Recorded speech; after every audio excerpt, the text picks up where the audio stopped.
note. I am clever, but I never said it is forever. I wrote that long ago. So there we go. Thank you very much.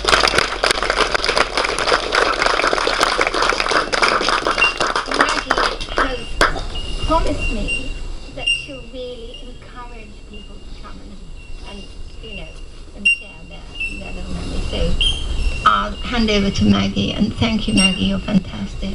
You are, darling. All this. It's obvious why they were together, partner.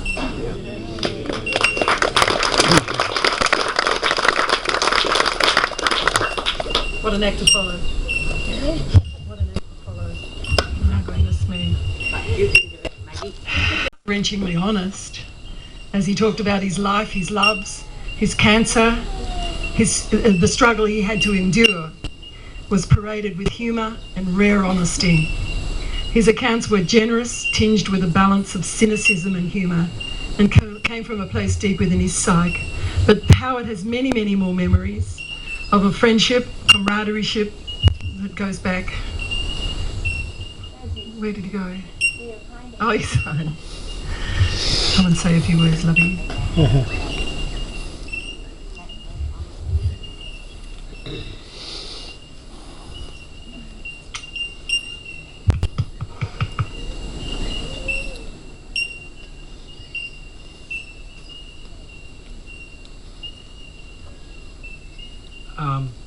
Hello.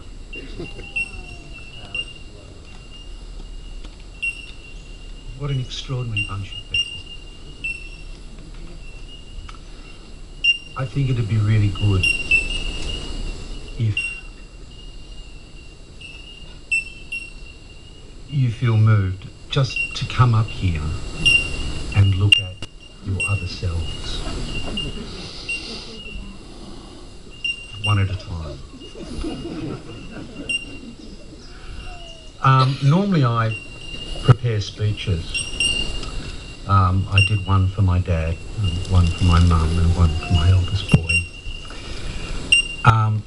But today I just sort of thought, no, I'm not going to prepare anything. I'm just going to, I don't know, speak. I was thinking about doing a joke, but I couldn't remember one.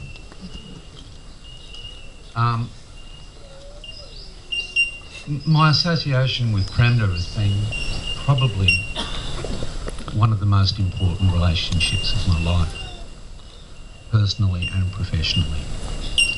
He's such a bastard. He is such a bastard. There was an aspect of Premda that really blew me away quite a few years ago, and it was the part of him which is the nurse, the carer. He went up to Sydney and spent a few days with an actor up there called Keith Robinson, who was an old friend of Premda and Gandharvo's, and he brought him down. Now, Keith Robinson has a kind of a version of multiple sclerosis. It's a, quite, it's almost impossible for him to live independently. And Premda brought him down, and he stayed in the house for a couple of days and saw a kangaroo. He was very happy about that. But what really amazed me was Premda's ability to be able to mould around this person and almost not be seen, so that they were being completely supported, but with ease. And it was an extraordinary quality that I've never seen before. He was an amazing, absolutely an amazing nurse. Being able to kind of care for people like that.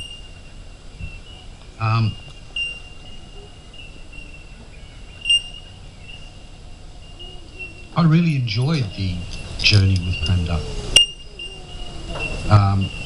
It was kind of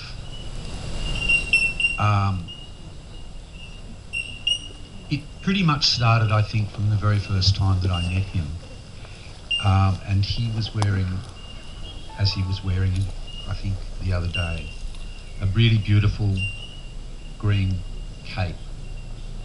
And he enveloped me in that. And in a sense, I'm always in there.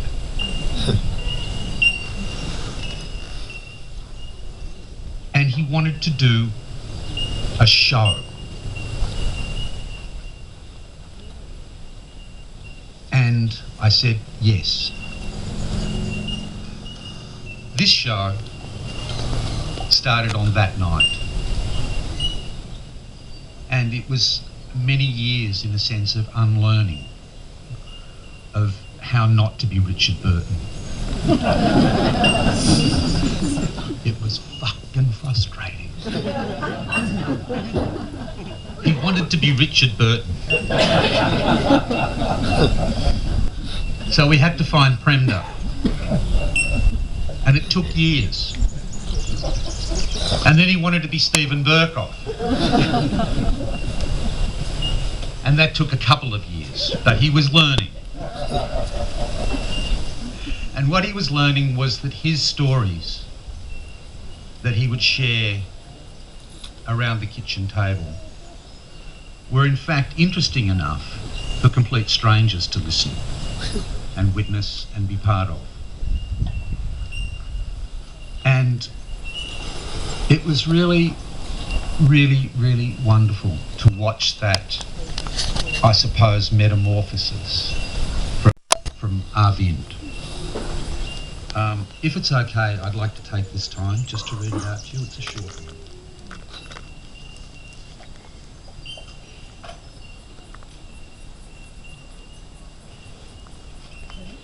Yeah.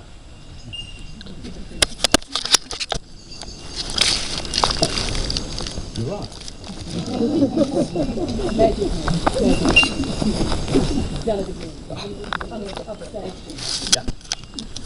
Beloved Premda, you lived and loved a distinguished, illustrious voyage. Now you have drifted apart. You are out in the open, part of everything again. All I can do is remember and honour how you lived and loved. Love, Arvind.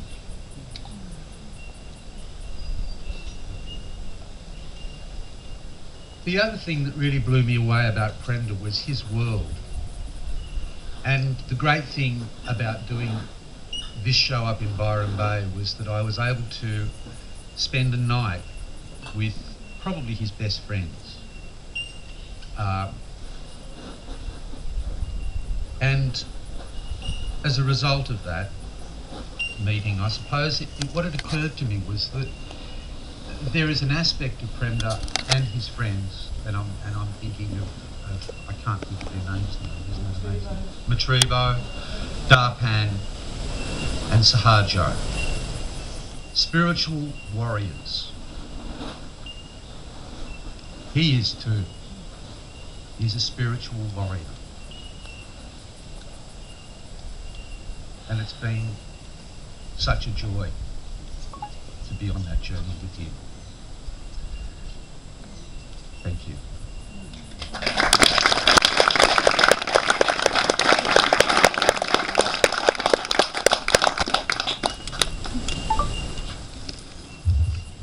So special. Mark.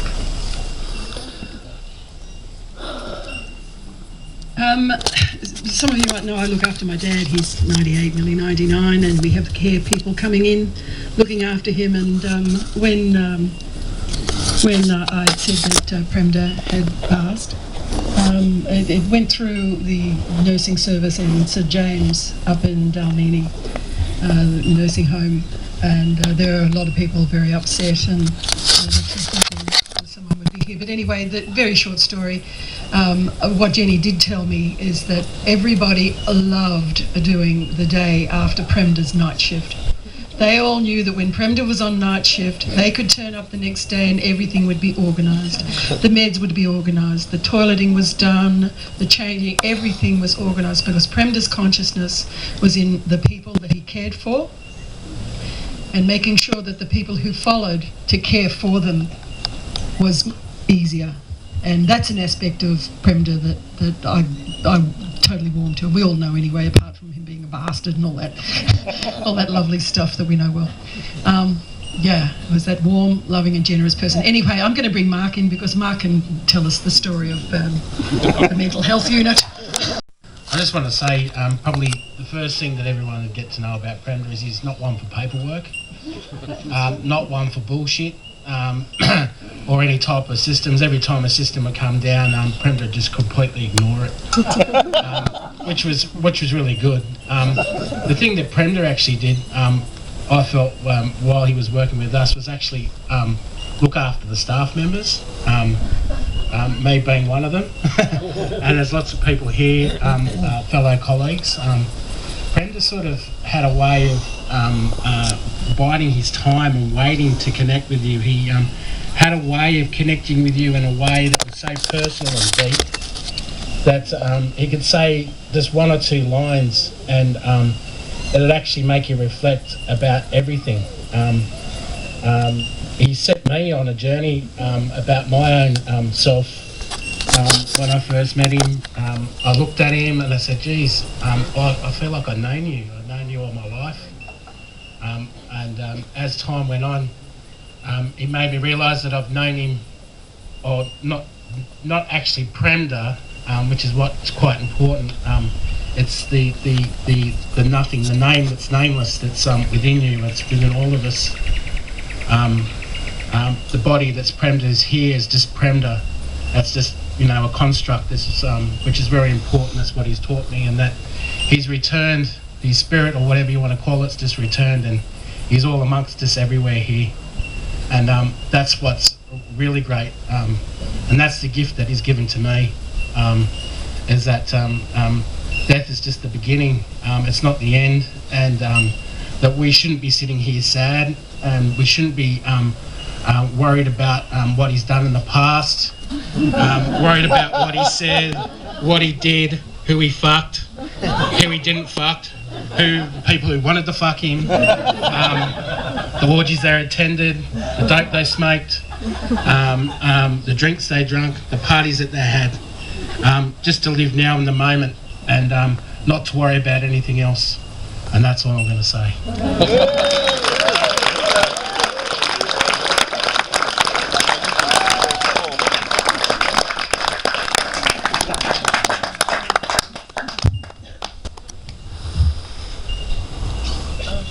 And Arvo, portions, very important parts of Premda's life. Yeah. I'm not going to preempt an intro. Yeah.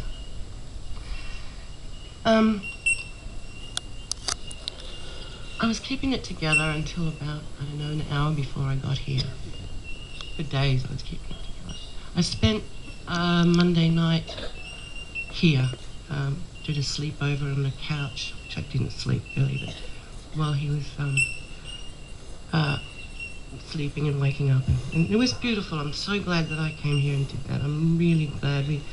I felt completely complete with him after that night, and it was very, very sweet.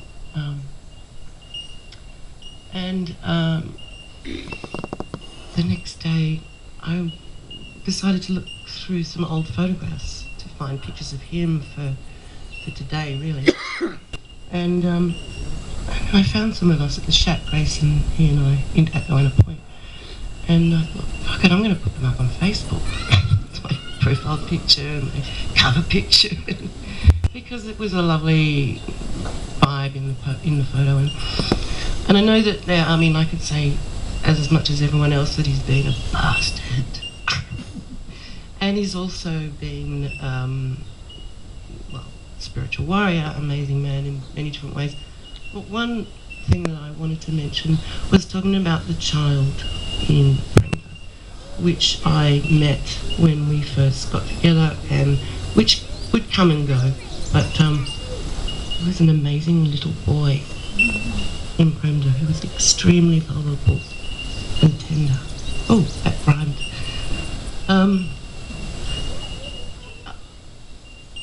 I'm trying to remember this story he told me once, or a few times, because I said, you've got to tell other people this story because it's so, so sweet. so I'll see if I can get the version right. He told me when he was a little boy, he used to gaze into fruitcake, like a fruitcake, right? And it had been cut, and so there was this like a glacé cherry which was cut in half, sitting in the slice of fruitcake. Right?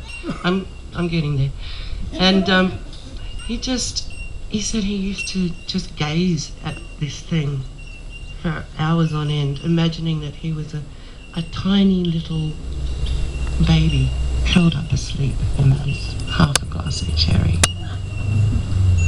I know, amazing, isn't it? It's like, jeez, Premda. It was fantastic. So I wanted to say that, and it's leading me up to. He asked me to do the music for today, and I said, okay, right. What do you want? He said, you know all the music, all the shit we used to listen to and love and play, and give me 80s pop and bubblegum, and that's what I want, nothing to not that. And so I went, okay, and I'd already gotten a lot of songs onto my computer for the wedding, so that was cool. I had so much there.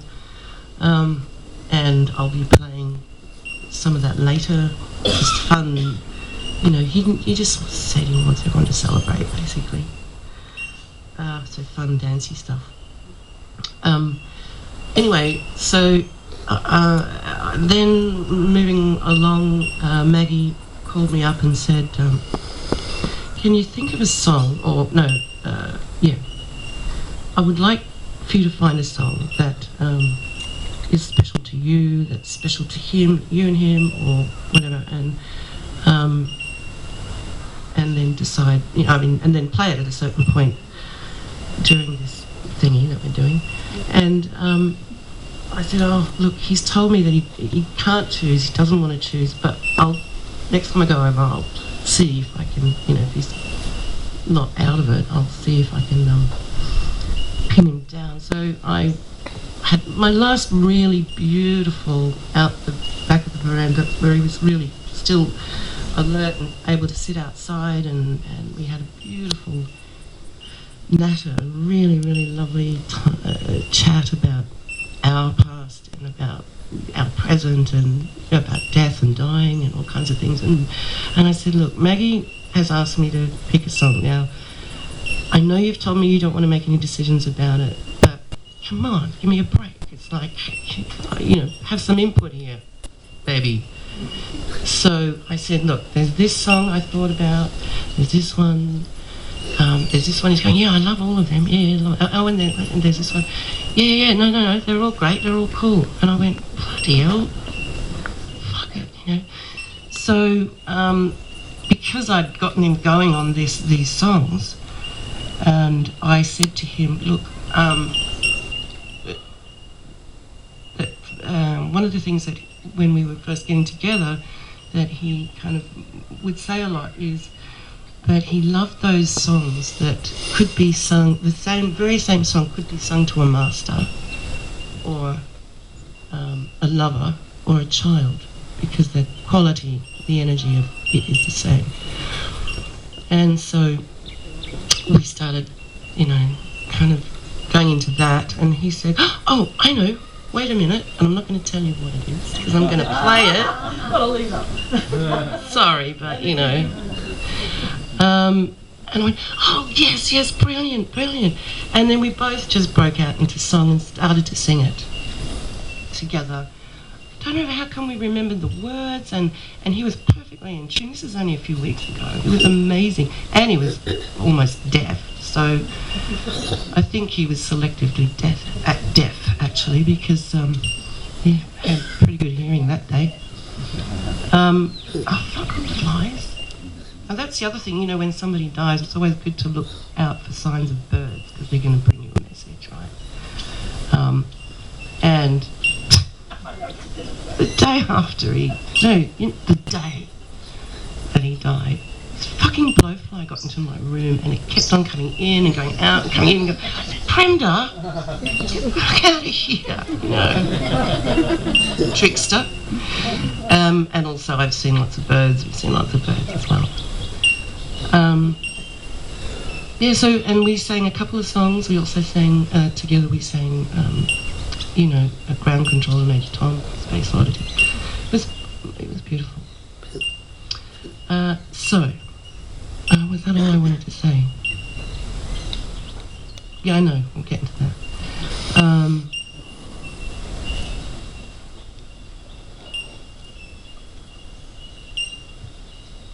No. Okay, so thanks everybody.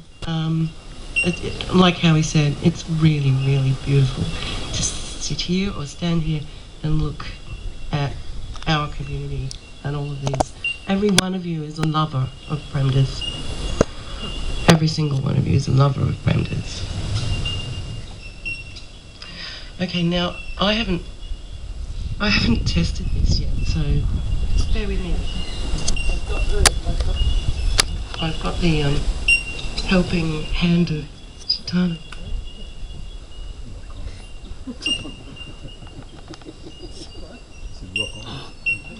Which one's the volume for this number 2?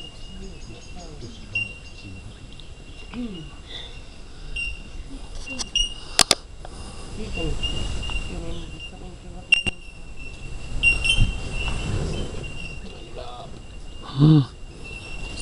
Too loud.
Perfect.